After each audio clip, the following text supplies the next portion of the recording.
Good morning, everyone. I'm Shane Charcha here with another health supplement tip for the day.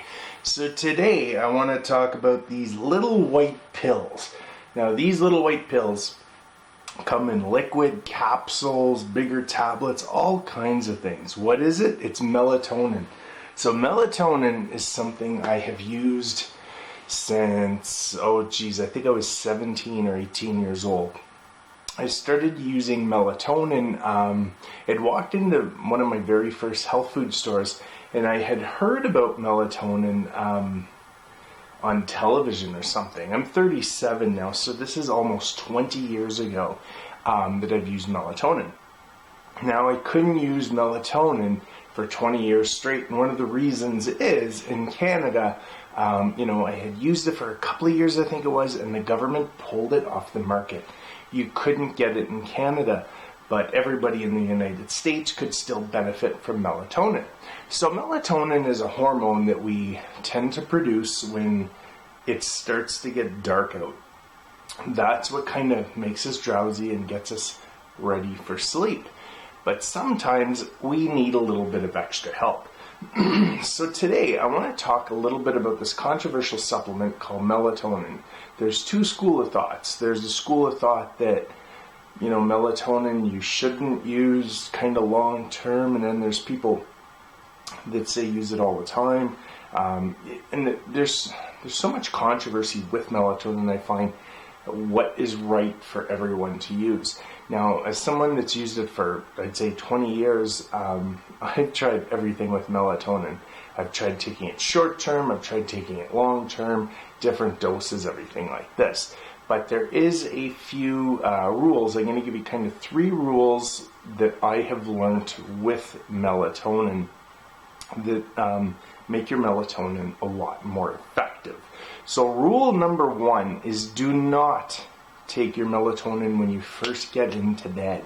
You want to take your melatonin about 1 hour before you get into bed. You kind of want to start to relax your evening. I don't care, just, watch a little bit of television, relax, take your melatonin, let it set in, and you kind of get to bed tired. And then, you'll fall asleep, you'll have a great night's sleep with melatonin. Rule number 2 is once you take melatonin, do not look out the window. And what I mean by that is, I live in Calgary now, and before I lived in Calgary, I was in Quebec, I was in Ontario, and in that part of the country of Canada, it starts to get dark at 8:30, 9 o'clock at night. And, that makes sleeping a little bit easier. But the problem here in Calgary is the sun starts to come up, I'd say almost at 4 a.m. in the summer, and it's still light at almost 11 p.m. So if you have to take melatonin, I don't care what part of the country you're in, or if you're a shift worker and there's still daylight out, do not take melatonin and then look at daylight, because this offsets your natural melatonin. When you see daylight, I don't know, there's something within us that kind of makes melatonin hide. It doesn't work as effectively. So one thing you may want to try is keep your room as dark as possible when you do take your melatonin, or whenever you're getting ready for bed. And the last kind of rule with melatonin is this: more is not always best. Take it from me. I've always wanted to be like a melatonin warrior, with somebody, I'm like, I can take a whole bunch, and I'll test it. Maybe I'll take 9 milligrams tonight, or 10 milligrams. And I do know some people take a lot more melatonin than 9 or 10 milligrams. I was basically capping off at 6 milligrams the last I was on melatonin. Now, why did I stop taking melatonin for the last couple of weeks? Well, it has to do with one of the side effects of melatonin, and that is horrible nightmares. You get in such a deep sleep that sometimes your dreams really become a lot more vivid. And I was getting, out of 20 years, I hadn't experienced nightmares as much as I did. So I was taking a lot more melatonin, and I was dreaming a lot more vividly. I was waking up terrified.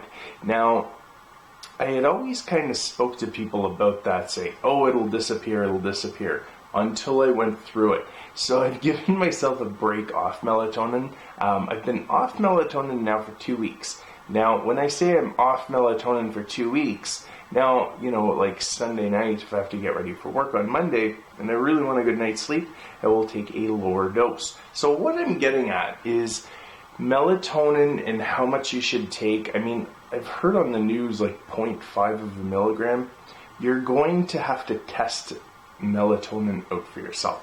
One thing I have noticed with larger doses of melatonin, even though you get a late night's sleep, if you take it ongoing at a higher dose, I find you wake up a lot with melatonin if you're taking it at a high dose. I've experimented with very low doses like 1 milligram and even 3 milligrams, coming off a 6 or 9 milligram, and I found that kind of works slightly better for me. So what I'm going to try when I get back on melatonin, when I'm brave enough not to have these nightmares, I'm going to take like a 1 milligram, 2 milligram, maybe 3 milligram.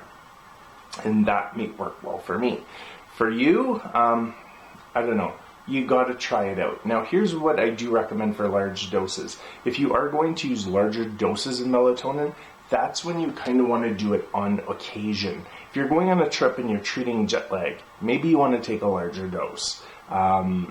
If, I don't know, you haven't slept very well for a couple of weeks, maybe take 1 or 2 nights a larger dose. And when I'm talking larger dose, I'm talking maybe 5 milligrams, 6 milligram.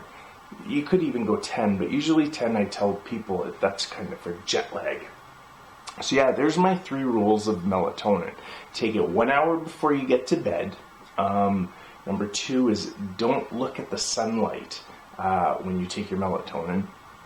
And last but not least is you have to experiment with your doses. Whether a really low dose is going to work for you or a really high dose. But high doses, you may want to take those for very short term.